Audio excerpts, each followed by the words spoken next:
In this video, I catch some amazing views while riding through Cimarron Canyon and marvel at the dramatic lighting on the high plains of New Mexico. In the Texas Panhandle, I visit a public art display and a historic home that was the site of an important conservation effort.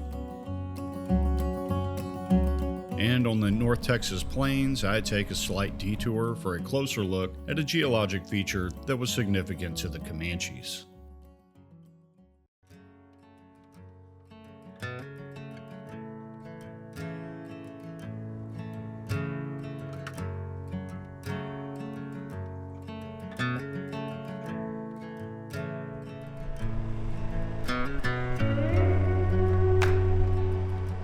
The morning of my return to Texas, I departed Angel Fire at dawn in a lingering mist with overcast skies and cool fall temperatures. I opted to take a different route home, which included a ride through Cimarron Canyon. Though the weather conditions weren't ideal for riding, it made for some amazing views on the route.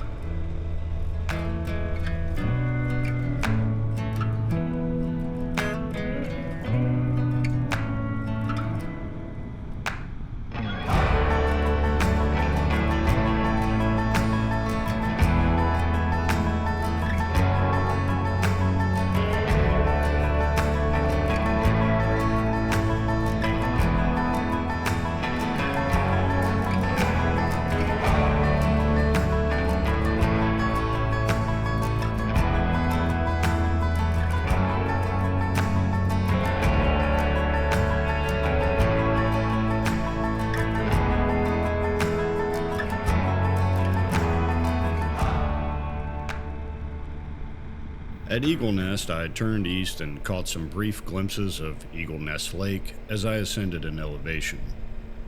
From there, the views only got better as I rode my way toward the town of Cimarron.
As I rode through the canyon, I found more of what I had already put behind me: clouds and mountains. Although conditions and the setting remained the same, around every bend were variations in light and slight changes to the landscape. The result was a unique scene at every turn, and each one was just as picturesque as the last.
Riding through a scenic landscape several hundred miles from home requires something of every rider.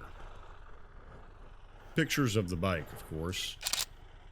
After snapping a few pictures on my phone, it was back on the road to continue eastbound.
As I rode toward the rising sun, the clouds seemed to dissipate at roughly the same rate the trees dwindled from the landscape. Everything was noticeably different. When I first entered the canyon, I was struck by the dramatic shadows from the clouds and canyon walls, and by this point in the ride, I was mesmerized by the rays of light piercing through the clouds like a scene in a Baroque painting.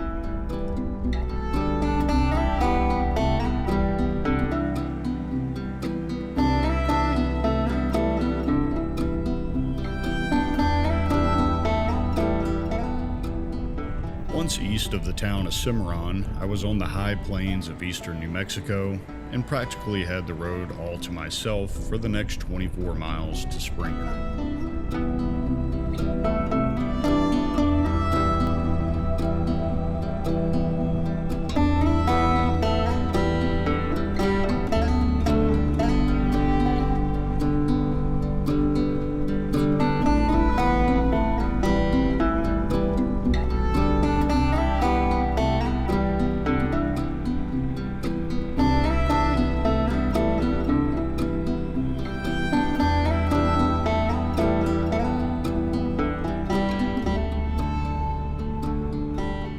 A few miles east of Springer, I was passed by a driver that obviously had an appointment somewhere in the same direction I was heading. Since there were no other cars on the road, I decided to follow along and adhere to their travel schedule. It's 82 miles from Springer to Clayton, and there's not much between the two towns. You'll notice Gladstone on the map and think it's a town, but in reality, it's as minimalistic as the surrounding topography.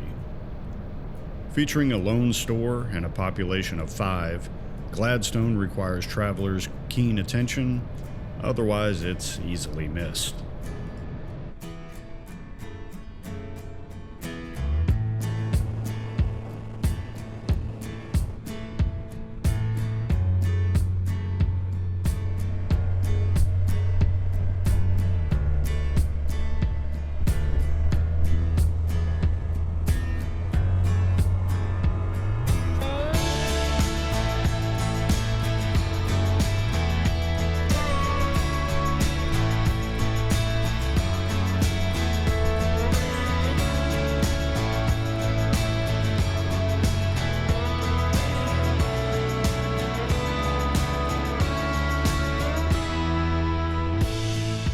After a brief stop for gas and hydration in Dalhart, I continued to make my way south through the Texas Panhandle.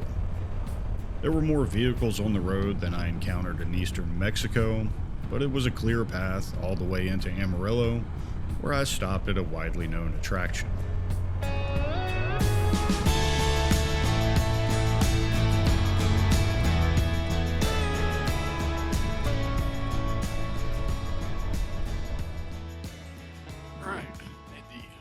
Obligatory stop at Cadillac Ranch, which is just a few miles west of Amarillo. Kind of makes me chuckle and think of my friend Stevie from Soggy Balls Moto when he stopped to visit me during his round the world trip. He said that he just kind of stumbled on Cadillac Ranch, and he had heard of it and seen pictures of it, but he didn't know where it was, and he just happened to see it as he was riding by and stopped to check it out. What's the meaning of it? I have no idea, but for whatever reason it's here, and people come here, and I just came here.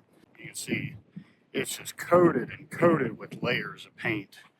It's really thick, but I mean, besides trying to down a 72-ounce steak at a steakhouse in Amarillo, it's probably the most known tourist attraction in this area.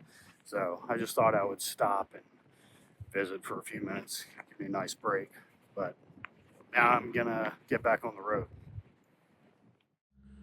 Parking right near this dumpster was not the best idea. There are gnats and flies everywhere, but I think I was able to shoo them all away out of my helmet. I guess I'll find out down the road. Fortunate thing about picking up the interstate so close to Cadillac Ranch is I missed the livestock holding area, which is, I can't remember, I think it's 10 or 12 miles west of Amarillo. Boy, when you get close to that, you know it. You can smell it before you see it. It's pretty horrendous.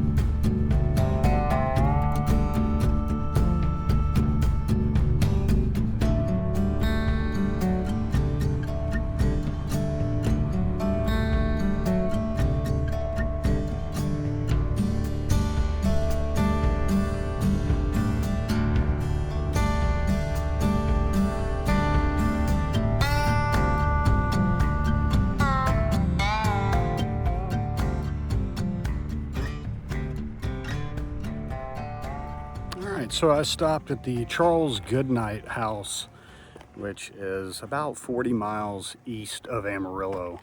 Unfortunately, I missed the tour time. The next available one's not for another hour, and I can't really wait around for an hour. But I was able to walk around the grounds, look at the information that they had, which was very nice and informative. I learned a few things that I didn't previously know.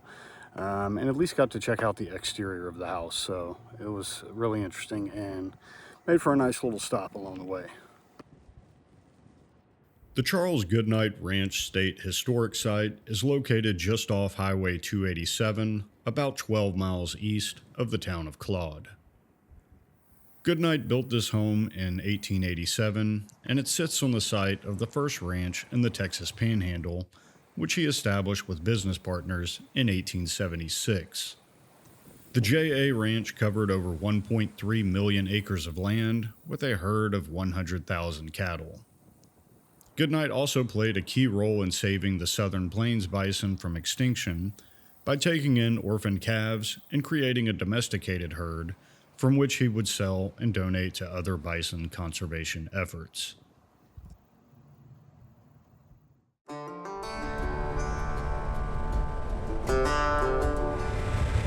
This is one of the strangest high school football stadiums I know of. Look how close this corner is to the road. This is in Memphis, Texas. Every time I come through here, I just think, how strange. I'm assuming the road was not expanded until after the stadium was built. I'm trying to give them the benefit of the doubt.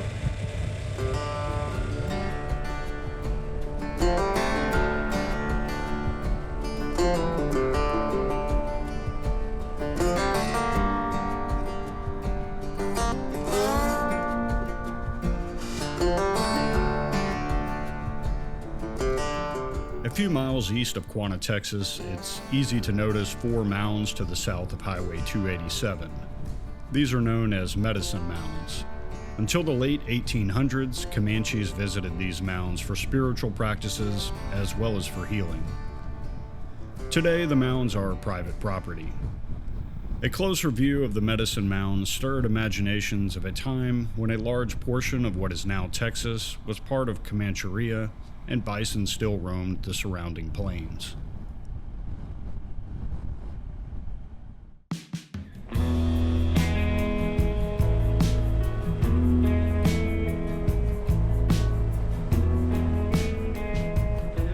When I left Angel Fire at dawn, it was chilly and damp, as one might expect on a fall morning. After several hours of riding, it became apparent that I had not only ridden into a different state, but had also ridden into a different season. With an afternoon high of 87 degrees, it was warm, so I pulled over to change to a lighter weight jacket that would flow more air. The sun was setting behind me as I entered Denton. By the time I made my way into the North Dallas suburbs, there was no sunlight left, and I could see more cars in 1 second than I had encountered in all of eastern New Mexico. What a difference miles and time make.